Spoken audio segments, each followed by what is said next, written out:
There are plenty of videos of guys on YouTube straight piping their car. I've done this myself, and my C63 is straight piped as well, and it's actually pretty loud. But today we're going to be stepping up our exhaust game and installing long tube headers on my 2009 C63 AMG, and that's it, nothing else. My neighbors are going to straight up move after this. And then one of them snapped, so we have a stud snapped off in the head. This is pretty much a worst case scenario. All right, so here's everything that comes in the header kit. You get your 304 stainless steel long tube headers. They are TIG welded. They look absolutely amazing. You also get your mid pipe sections. You get your clamps and also the gaskets for the headers. So everything you see here was from Victory Road Performance in Virginia. This is all $2,300 if you use my coupon code, and I will have that linked down below in the video description box. Now, this job is a complete nightmare, to be honest with you, which I'm going to show you here in a few seconds. So this is an excellent time to replace your engine mounts. And here's the new M156 billet engine mount from VRP. I actually already have the other one on the C63 as I was doing some testing, and it fits and it performs very, very nicely. And what this does is it replaces the factory unit that's hydraulic filled. You can see this one is leaking, and these things just go bad all the time, especially on AMG cars, as you can see here. So what this engine mount does is it eliminates that hydraulic fluid, and instead you get a rubber insert. And what's nice is you can swap these out for softer or firmer rubber. I went with the softest that you can get because I don't want to transfer much vibration into the cabin, but it's really easy to do that, as you can tell. And this is a direct factory replacement. These are $405 with that coupon code, so if you have an M156, this is for you. Some guys on the internet say that this is a 10 to 14 hour job, and let me show you why that is. Do you guys see any exhaust manifold nuts? Do you even see the exhaust manifold down here? No. Let's check this side here. Do we see anything? Well, there's the manifold. I don't see any visible nuts whatsoever. All right, let's see. Maybe we can get to these nuts from the bottom of the car. Let's take a look on the right-hand side. No, it looks like pretty much everything is blocked up in here, but maybe the driver's side's easier. Let's see. Okay. No rack plate, cat. Doesn't really look like you can fit your hand in here. This basically looks impossible, but I know that it's not. Some people say you gotta drop the engine. There's a lot of bad information on a lot of different jobs on your car on the internet. So for me, instead of scouring the internet and getting people's opinions, I like to use the factory workshop manuals, and I have one for my C63 and all the cars I own. They're only $20, and check this out. We're just gonna go to exhaust right here and then start search. And here we go. Do we want to know how to remove and install the right side or the left side? Let's go to right. Yep, we've read this warning. And here we are. We have factory workshop manuals with pictures and with step-by-step instructions. And if you don't know how to do one of these steps, you get a subcategory to click on. This is very, very nice and easy. And at the bottom, you get your torque specs as well. So if you guys are working on cars at your house, this is invaluable information, and they have a manual for practically every single car in existence for roughly $20. It's the best money you will ever spend in the garage. So I'll leave a link down below in the description box so you guys can get your own factory style workshop manuals. Now, we have a ton of work to do, so let's get to it.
Okay, well, our super hacked up exhaust is out of the car. I did lose a battle though. I tried cutting this right in the middle to make this easier for the scrap guys. I am definitely throwing this out except for the cats. I'll keep those. This is such a piece of garbage exhaust system, guys. I had to cut the rear hangers because it was under such tension. I couldn't even disconnect it, but yeah, I was not able to cut all the way through.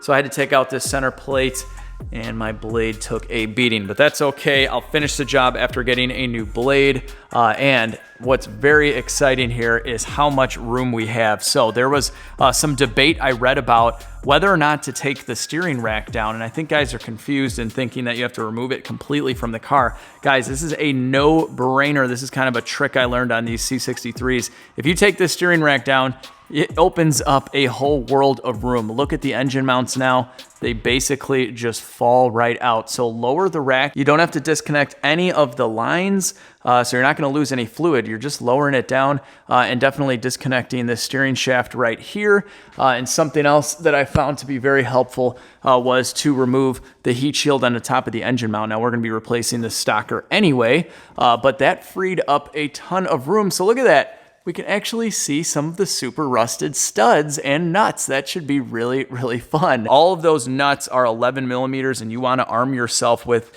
anything that says 11 on it basically. So I think this guy is gonna come in handy. We have a bunch of swivels, a bunch of swivel extensions. Yeah, and then this tool for the motor mounts is fantastic. I'll leave a link for you guys, but this makes doing the motor mounts on any of these Mercedes super, super easy. And I have been soaking everything that I can see in PB Blaster, and that is very, very important to do. Oh, and I also found that taking the shield around the steering shaft makes life a lot easier. So I'm saving the first one for us to do together. And let's see how this is gonna kind of determine how this job goes. But let's see. Oh, you gotta be kidding me. Guys, I didn't break this free or anything. This is the first time I'm turning this. Oh, wow, this like is going really nice. Hang on, let me see if I can get in there for you. Look at that. Oh my gosh. God, I hope that this is how the rest of the project is gonna go. Okay, I'm never showing you guys the first easy nut ever again. I'm on the second one. It won't budge at all.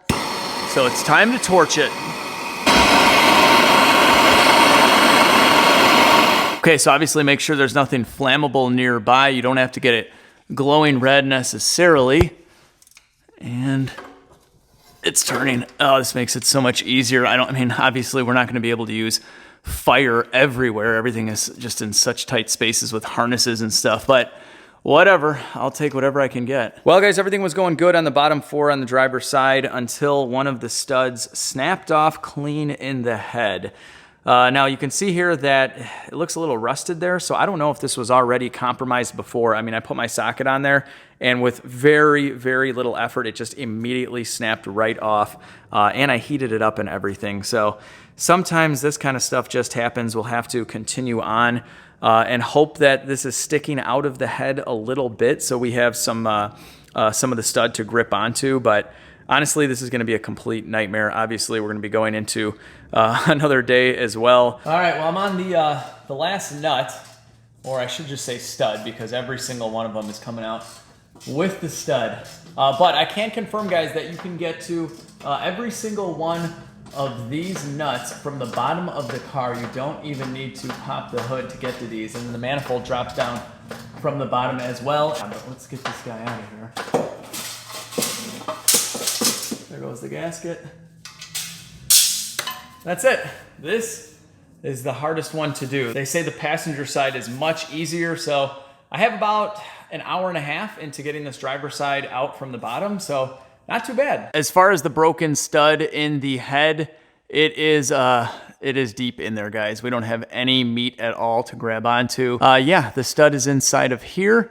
It's completely rusted up in there, so I have a feeling that that's basically been broken for a while now and probably wasn't doing much. I mean, it literally snapped instantaneously when I put the socket on there. So I gotta go tool up and figure out exactly what I'm gonna do.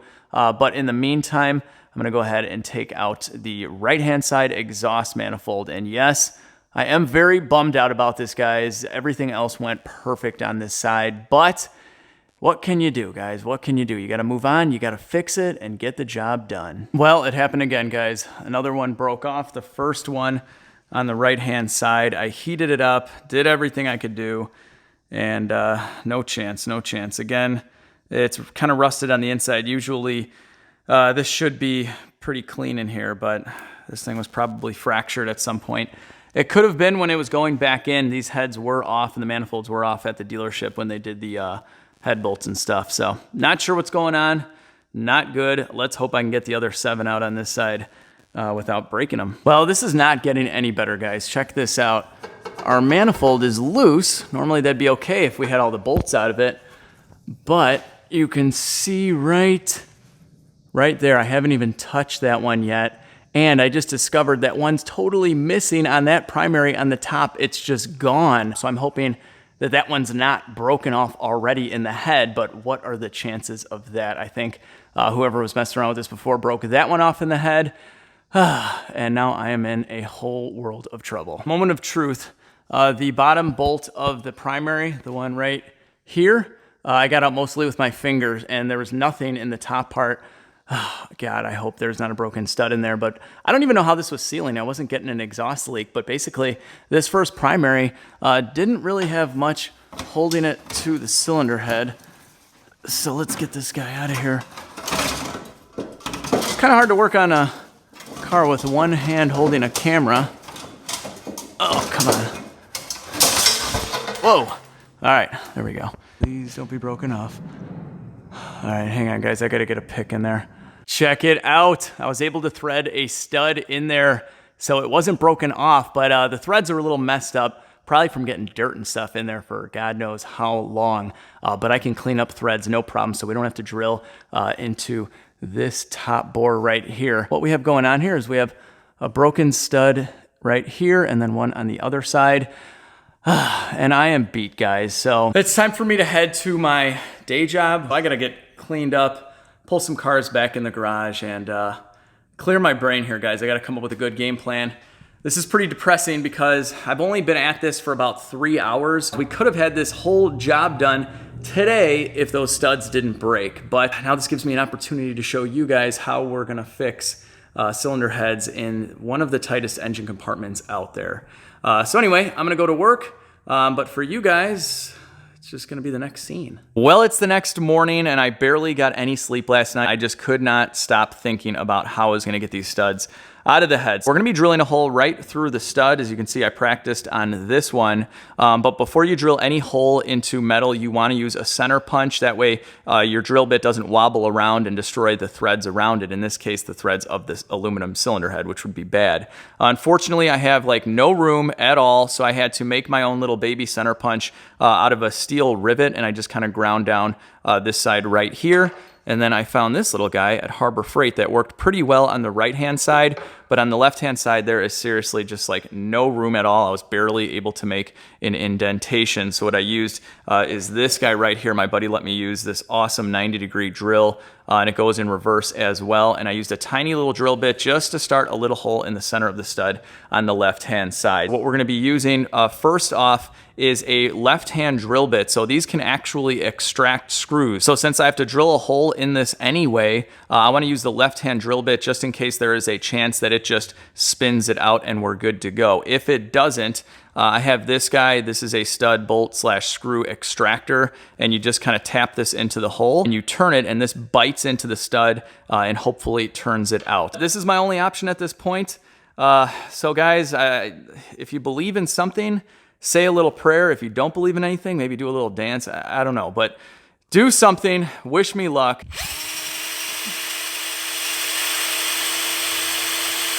Come on. Come on, reverse drill bit. Catch. Please. Probably can't see it, but I marked with a Sharpie how deep I can go. You don't want to drill too deep into the head, so I just used the old stud, the broken off stud, to figure out exactly how far in I could go.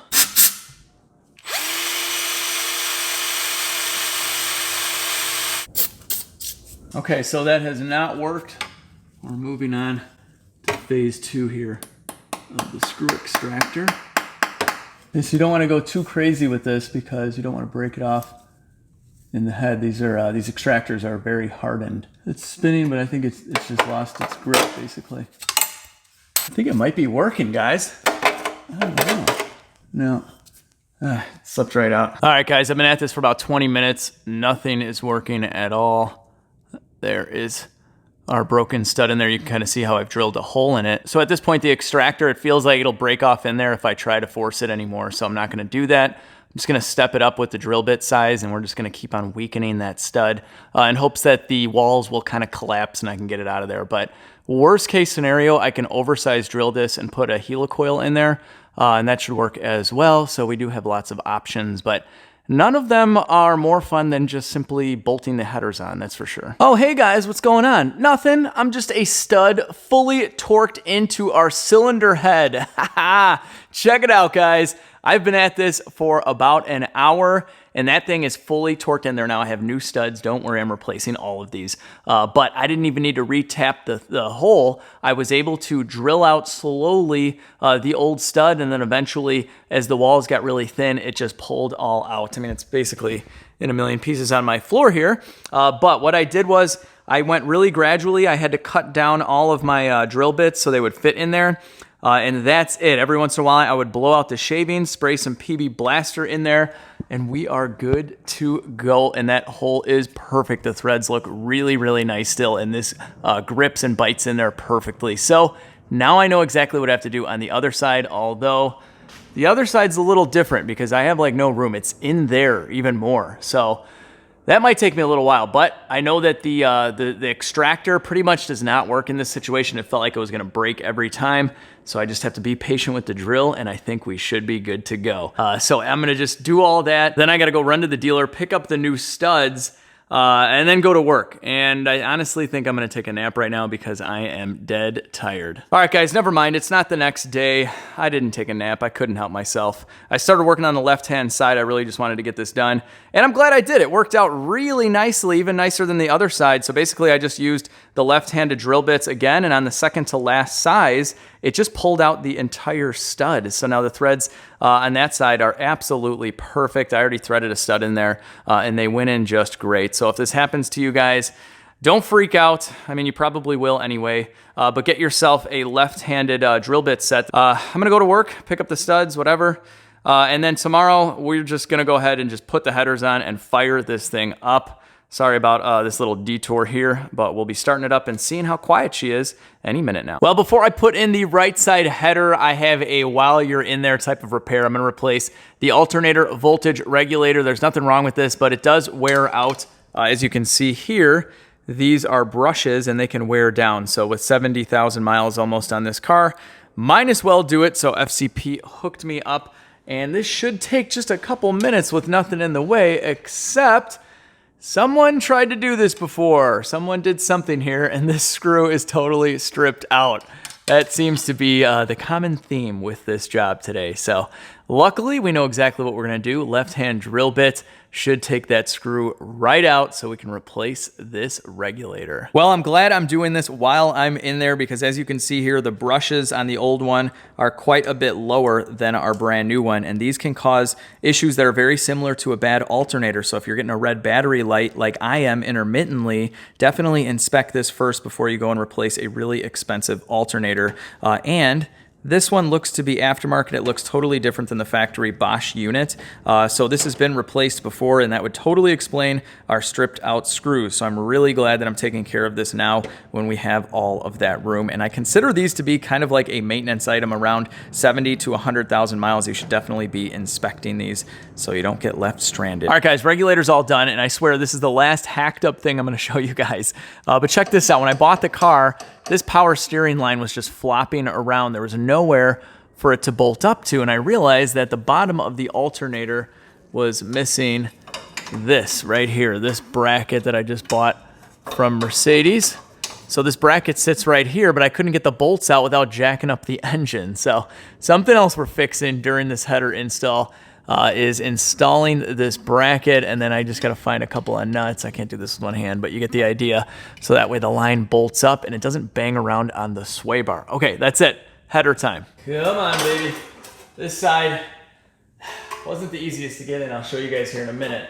And there are two nuts up there that seem impossible, but let's hope this driver's side is easier. All right, this one is up against the head, and we're ready to get some nuts started. But man, I gotta say there is way less room with these huge header tubes than there was with the manifolds to get the nuts in. So it is actually pretty difficult to get the nuts to go back in, but I'm gonna wrap it all up.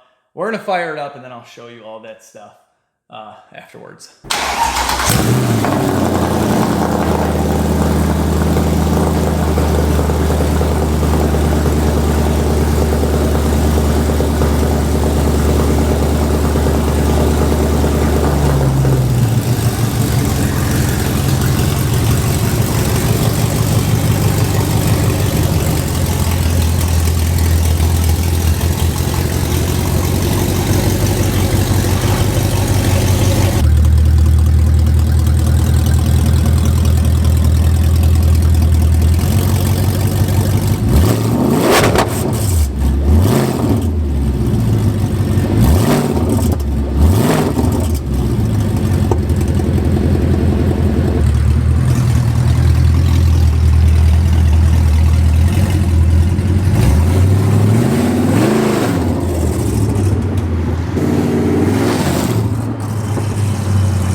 And here you go, an open header M156 C63. And at idle, it's really not all that bad. I don't know why I'm standing in the back. Hang on.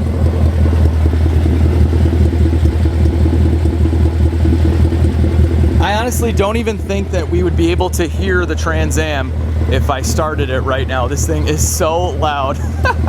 We got a little bit of smoke from all the PB blaster and whatnot that I sprayed all over the place. But other than that, it sounds pretty good.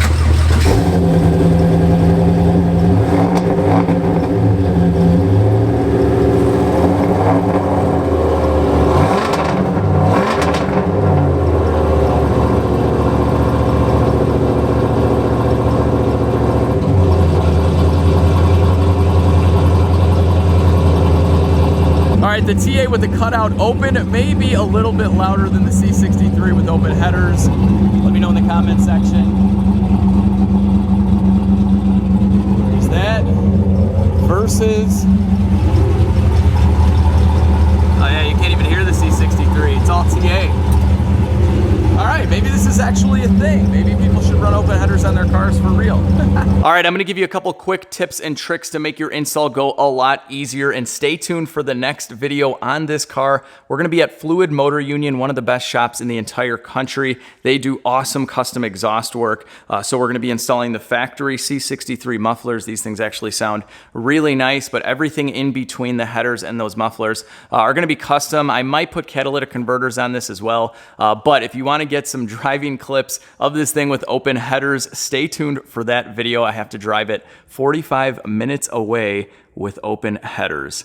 So really quickly, guys, the install of the headers, I didn't show a lot of it on camera because it's just me fiddling around with nuts basically, but all you need to know really on the install is that it's going to be harder to install the headers and tighten the nuts than it is to remove them. And I just want to point out on the right hand side, so the passenger side, you have these two nuts where the screwdriver's going. See those two nuts right there?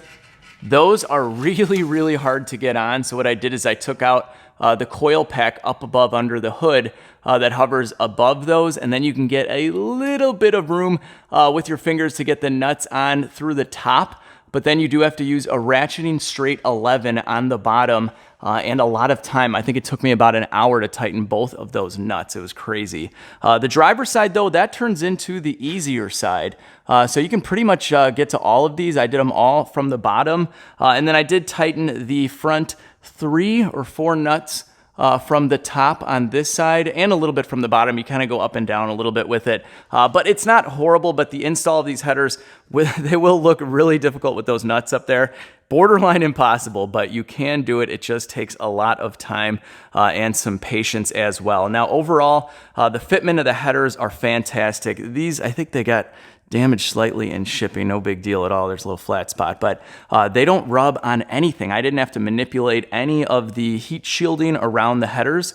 On my E55, I had to do a lot of that, but these fit like a glove. They fit really, really nicely. I'm very impressed so far with the fitment, and same thing with the engine mounts. They went in just like stock, and I still retained all of the factory heat shields as well. So once the install is done, it actually looks really nice and factory and clean. So they do give you 2 options for O2 sensors, so I capped off a couple of them wherever they fit best. And we're gonna have to probably extend out the rear O2s if I run catalytic converters. But stay tuned for the next video where we complete the entire exhaust and get some pretty awesome sound clips, because Fluid is a little bit more out into the country than I am here in Chicago. Well, I might look like hell right now, but the C63 is totally done, which is a huge relief. This took, I think, 4 days, and as usual, now I have to head off to work. I think I'm gonna clean myself up before I go. So with that being said, I hope you guys really enjoyed this video. If you did, hit the thumbs up button, share the video, subscribe if you're new, and most importantly, don't break studs off in your cylinder heads. And if you do, just get a left-handed drill bit from Harbor Freight for $9 and you'll probably be okay. Have a good one, guys. I'll catch you all in the next video.